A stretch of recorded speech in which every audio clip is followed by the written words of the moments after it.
तो अभी हम लोग फाइंड आउट करना चाह रहे हैं कि किसका फाइंड आउट करना चाह रहा हूँ। चलो रॉड का ही अबाउट सेंटर ऑफ मास। तो रॉड का ही फाइंड आउट करना चाह रहे हैं मॉडल फ्रेंड से, और सेंटर ऑफ मास के अबाउट इस पर एग्जैक्टली सेम कॉन्सेप्ट अप्लाई करोगे। MOI for rod about centre of मास, और ये यूनिफॉर्म रॉड होगा, ये सब डिस्क्राइब करने की जरूरत है नहीं। तो क्या करोगे, फर्स्टली एक हम लोग के पास एक्सेस होगा, इसके बाद ये रॉड काइंड ऑफ रोटेट करना चाह रहा होगा, एंड अगेन हम लोग ये भी यहाँ पे सेम आइडिया अप्लाई करेंगे। एक्स डिस्टेंस पे एक छोटा सा एलिमेंट dx ऐसा कंसिडर करोगे, जिसका कि मास रहा होगा dm, एंड इंटीग्रेशन बस पुटअप कर लोगे। तो यहाँ पे फर्स्टली क्या होगा, जो di करोगे इस रॉड के लिए, सॉरी इस एलिमेंट के लिए, तो क्या करोगे x times dm and put up words. तो dm का वैल्यू क्या हो सकता है, m/l, ये लीनियर मास डेंसिटी हो रहा होगा, और टाइम्स dx बोल पाओगे ऐसा, तो m/l कॉमन आ पाएगा, x इंटू dx, ये di आ रहा होगा इस डिफरेंशियल मास dm के लिए। एंड वापस अगर तुम इंटीग्रेशन परफॉर्म करना चाह रहे हो कहाँ से कहाँ तक, क्योंकि ये जो dx एलिमेंट आ सकता है मीनो में यहाँ पे आ सकता है -l/2 पे आ सकता है, और मैक्सिमम dx एलिमेंट यहाँ पे जा सकता है +l/2 पे।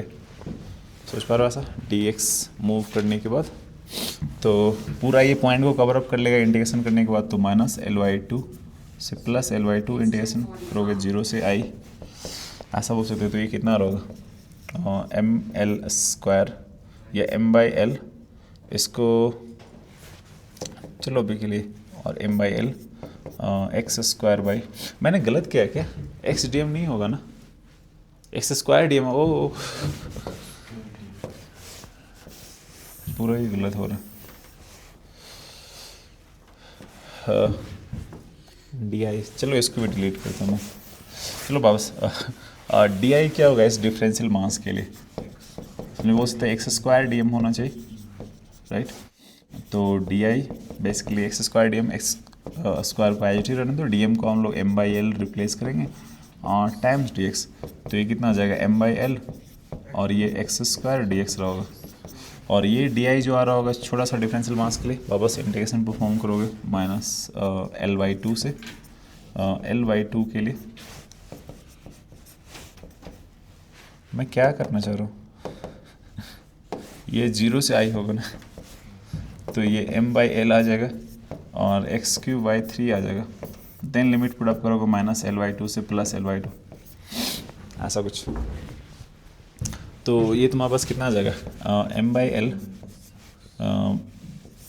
ये क्यूब करोगे तो l का क्यूब l³ हो जाएगा, 2 का क्यूब करोगे तो 8 हो जाएगा, और मैं 3 को आई थिंक बाहर कर लेता हूँ तो ज़्यादा बेटर होगा।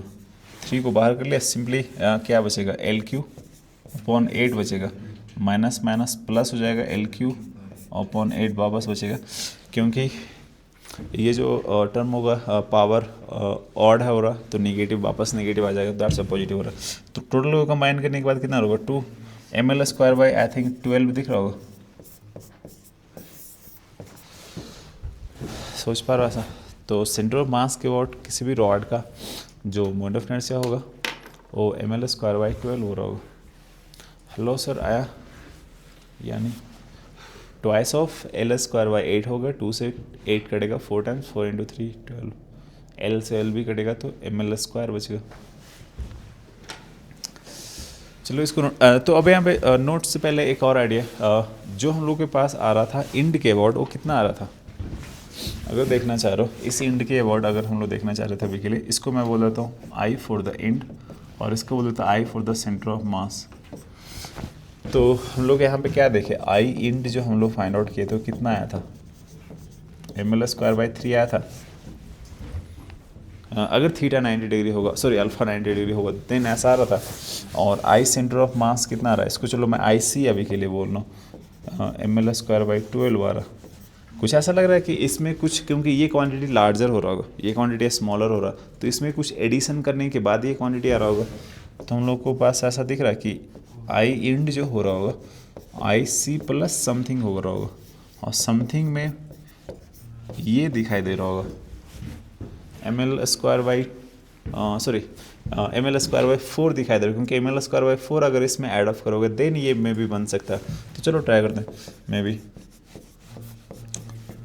M L square by 4 addition करोगे तो ये 12 हो जाएगा एम एल स्क्वायर, और ये 3 एम एल स्क्वायर, तो ये 4 एम एल स्क्वायर बाई 12 हो जाएगा, कैंसिल होगा 3 टाइम्स, तो एम एल स्क्वायर बाई 3 आ रहा होगा।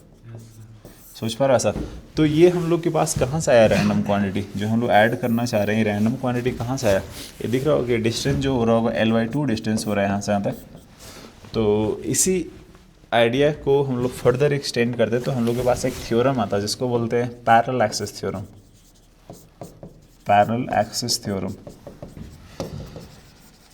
इसके अकॉर्डिंग होता है, मैं इसको ड्राइव करूंगा, बट अभी के लिए मैं बस एक आइडिया देना चाह रहा हूँ कि कोई भी बॉडी है जिसका सेंटर ऑफ मास कहीं पे होगा, राइट, और ये सेंटर ऑफ मास का लोकेशन होगा, और यहाँ से अगर एक एक्सिस पास कर रहा होगा तो इसके अबाउट इसका कुछ मोमेंट ऑफ इनर्शिया होगा। इस मोमेंट ऑफ इनर्शिया को हम लोग बोलना चाह रहे हैं I C, moment of inertia about centre of mass ऐसा।